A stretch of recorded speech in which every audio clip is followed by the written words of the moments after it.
So today I'm really excited about this video. We're gonna learn a little bit about kombucha and how it is so cheap to make it in your home rather than buy a $4 bottle. So first things first, what is kombucha? Maybe you've seen it and you think like, oh, it's just like a fad, or maybe it's like a hippy dippy thing. Kombucha is a fermented food. What is this crazy living organism thing that looks disgusting? You might hear people talk about you need a SCOBY to make your own kombucha. SCOBY is just a cute little acronym and it stands for Symbiotic Culture of Bacteria and Yeast. And it's been proven to really boost gut health, reduce inflammation, help keep you regular, and clean out any toxins that might be in your gut. 2/3 of our immune system are in our gut, and our gut has more nerve endings than our brain. So to keep our gut area healthy, rid of toxins is really, really overall beneficial to our health. So if you want more information on the health aspects of kombucha, a physician that I follow on YouTube, his name is Dr.Axe, and his last name is spelled A-X-E. I'll link his page. He's amazing, and he can tell you a lot more about all the overall studies that are happening with kombucha. So our SCOBY, you can get one 3 places. 1, you can order it online. I have not personally done that. 2, you can actually make your own SCOBY, which I've done in the past. But my favorite way, if you know anyone, any of your friends or relatives in your area that are making kombucha, once you have a SCOBY, you have that SCOBY because it just keeps growing and growing and growing. So then you can share part of your SCOBY with someone else. So this humongous one I got from my mother-in-law. You're gonna need some black tea. And this is a really cool company I found at Earth Fair called Titulia. And just organic black tea. I have known people to use like a flower tea, like a hibiscus, something that doesn't have caffeine. So besides our SCOBY, we're gonna need another glass jar, another mason jar. We are also going to need a cheesecloth. And the reason we need this is once we have the tea and the SCOBY and the water all fermenting, you're gonna need to cover that glass jar. The only reason is because we're gonna keep out some fruit flies that might wanna get in. However, I have learned from personal experience, don't use a paper towel and don't use like a regular towel. Because remember, the SCOBY is a living organism, and anything that gets into the tea while it's fermenting, it's gonna feed off of it. Bleach from a paper towel, it's just gonna go to town on that. Or like fuzz that would fall in from a towel. Yeah, just stick with cheesecloth. This is like $2 at Earth Fair or Whole Foods. And we're also gonna need some organic white sugar. And I understand, like right when people hear that that's one of the ingredients, they kind of panic. Like, Jenny, I thought you said this is a healthy beverage. Is this gonna be sugary? I thought this is good for you. The whole thing with the SCOBY, remember it's a living organism. So while the fermentation process is taking place, the SCOBY needs something to feed off of. Studies show that like 90% of the sugar is gone because it's been eaten by your little bacteria here. Okay, so to recap the things you need, most importantly, a SCOBY, and you can get one online from a friend or you can make your own. You need a large glass jar. I didn't talk about before. Make sure it's glass and not plastic or metal because again, the SCOBY is gonna feed off of whatever chemicals might be coming off of the plastic or metal. Some cheesecloth and some black tea and some filtered water, distilled water or spring water. Stay away from tap water when making kombucha because tap water has fluoride and chlorine. So now that we have all the ingredients, let's just go in the kitchen. I'll show you how easy it is.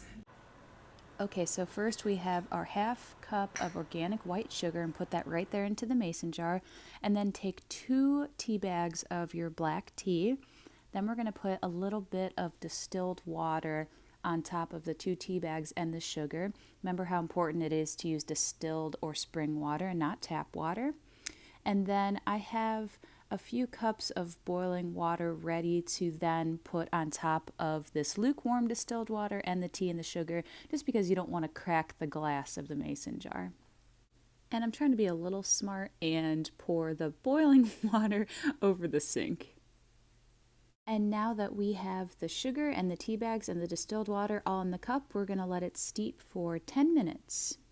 And once your 10 minutes are up, take the tea bags out, give them a nice squeeze, And next we are going to tear our humongous SCOBY in half. You usually don't have to do this, but this one's just very, very large. So I'm going to tear it in half, and we're going to put one half aside for our next batch of kombucha in the future, but we're going to use just a little bit of the liquid and half of this SCOBY.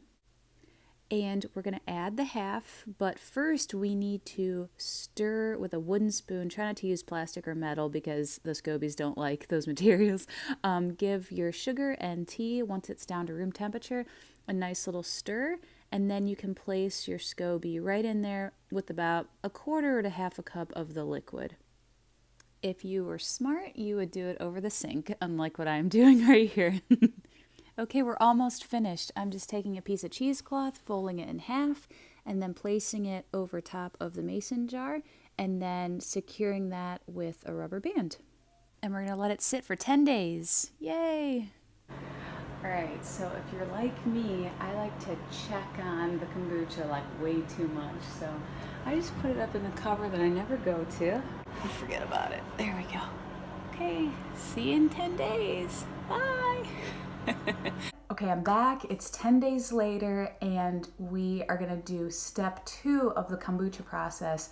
So for the last 10 days, our kombucha with our SCOBY has been fermenting. But now step 2 is the most fun part because we are gonna do the bottling process. And this is so fun because this is where you can add a whole bunch of flavors. You can do berries, mango, sometimes I'll do ginger, sometimes I'll do like different herbs. So we're gonna take out the SCOBY, the bacteria. I love step 2 not only because we get to put fun flavors in a bottle, we also get to see the second fermentation process happen, which is when it all starts to like carbonate and get fizzy. We're gonna do some ginger and some blueberry, and it is so delicious. And to make sure you have a glass bottle, remember no plastic or aluminum, and make sure your bottle has a lid because that helps contain all the carbonation that's gonna happen. So yeah, let's finish off the process.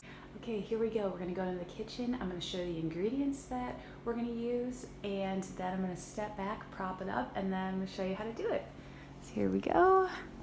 First we have our glass bottle. This one's 64 ounces. Remember, use glass and not aluminum or plastic. Make sure it has a lid for the carbonation process to happen. So we have about a half a cup of organic blueberries and about a third a cup of some of the organic ginger is minced and some is chopped. And then I'm gonna take off the rubber band and the cheesecloth. I'm gonna take the SCOBY out, and we're gonna put it in this glass jar and save it for the next batch of kombucha. So first step, take off the rubber band and the cheesecloth and take the SCOBY and put it in another glass jar to save for the next batch. And when you put it in the jar, add about a quarter cup of the liquid in with the SCOBY. And then I'm going to start putting in the blueberries and the ginger. I highly recommend a large mouth bottle for the bottling process. It got a little tedious putting all the blueberries and the ginger in there without spilling it everywhere. And the last step I recommend doing over the sink, go ahead and pour that fermented tea into the bottle with your other ingredients. And when you're enjoying this beverage, just remember how amazing it is for your body. It's a great detoxifier. It's going to boost your gut health. It's going to improve your immune system. And just enjoy. Okay, yay! So here's the finished product. You can slowly drink this over the next couple days, and each day it's going to get a little bit more fizzy, which is delicious. And so my tip is be really careful when you open up the lid, because now the second fermentation process is starting and it's going to keep getting fizzy, and so it might explode when you open the top. So yeah, I really hope you enjoyed this video. Have a great day. Thanks for watching.